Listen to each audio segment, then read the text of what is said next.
Hi guys! Welcome back to my channel dito sa motorhouseclinic.tv. Si Doc Arman muli nagbabalik. So, today's episode mga boss ay may share tayong mga videos na pwedeng maaring makatulong sa atin, lalo sa ating mga kapatid ng mga riders yan. So, first list natin ay isang Honda Click 125i. So, may tumawag sa atin na isang rider na ang sabi sa atin ay nag-check engine daw yung kanyang motor. What? Sabi ko, naku, overhaul na yan, boss. joke lang. So, tanong ko, nag-check engine yung motor mo.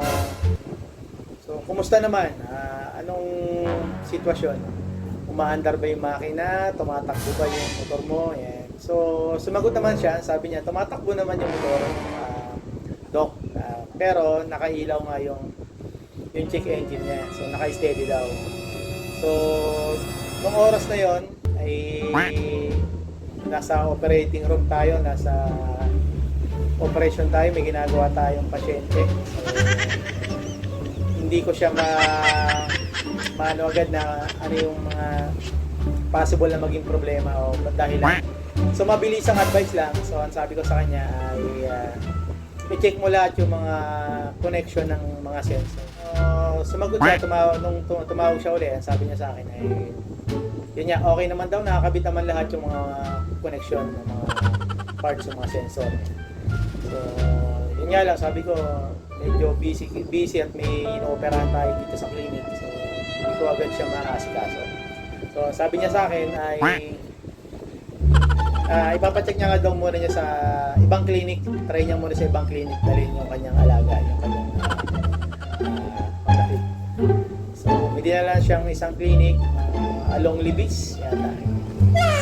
So, ang findings na sa kanyang Honda Click na motor palit daw ng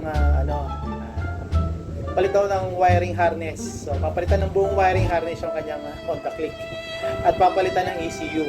So, yun yung yun yung findings nila. In-scan daw nila, then na trace na speed sensor error ang problema. So, sabi dun sa pasyente kailangan daw palitan ng wiring harness at ng bagong ECU. So, yun ang sabi sa kanya dun sa clinic na pinagdalahan niya. So, tumawag sa akin yung rider masyado medyo nagulat siya doon sa findings doon sa kanya. And then sabi niya, pipilitin niyang dalhin na lang daw dito. Sabi ko, sige, try natin kung may isisingit ko dito sa oras natin. Kasi nga, noong araw na yun, mayroon tayong operasyon. So, meron tayong inooperahan, overhaul ng makina. So, dinala niya dito. Then, yun nga, chinek natin. Chinek natin kung ano yung mga possible cause kung bakit nagkaroon ng error o nag-check engine yung kanyang Honda Click 125i. So, baka wiring lang. So, yun nga, nung dinala dito yung motor, so, chinik natin. So, na-identify natin agad-agad nung binuksan natin. Then, nakita natin na yung kanyang ugat o yung wiring harness ng kanyang speed sensor is putol na. So, tatlong wire kasi yun. So, tatlong wire siya. So, yung isang wire is putol na. Pero gumagana pa rin, as umaandar pa rin yung makikita mo sa panel gauge mo, gumagana pa rin yung speed sensor. Pero may check engine siya. Sabihin nun, yung isang wire kasi is putol niya. So yun yung ginawa natin. So inayos natin, inoperahan natin yung kanyang motor at ikinabit natin yung kanyang inayos natin yung kanyang wiring. Yun,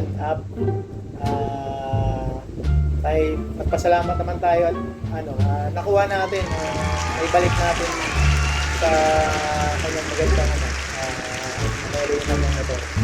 condition. So, nung na-reset natin siya, na-reset natin yung ECU. So, na-clear naman yung code, yung error. Then, yun, tuloy-tuloy na hindi na bumalik yung kanyang check engine. So, yun yung mga, ginawa natin. So, at least, nakatulong tayo sa ating kasamang rider na kahit paano hindi siya napagastos ng malaki dahil doon niya sa unang clinic na pinagdalahan niya is inoperan siya ng palit ng bagong wiring harness at palit ng bagong ECU. So more or less gagastos siya siguro ng mga 10,000 din. So yung ginawa natin dito sa Moto House, lang, ang gastos lang niya dito wiring lang reset. So magkano lang? 300.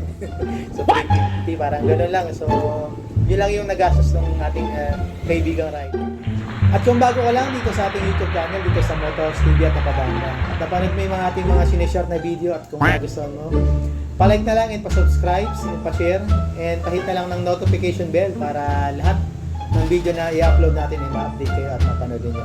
At para din ma-share nyo na rin sa ibang mga riders na kaibigan natin dyan para kung makarelate sila sa mga video natin ay makatulong sa kanila, lalo sa mga kanilang mga biyahe sa araw-araw.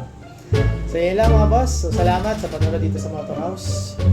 God bless. Up lang, walang down para lahat tayo ay happy.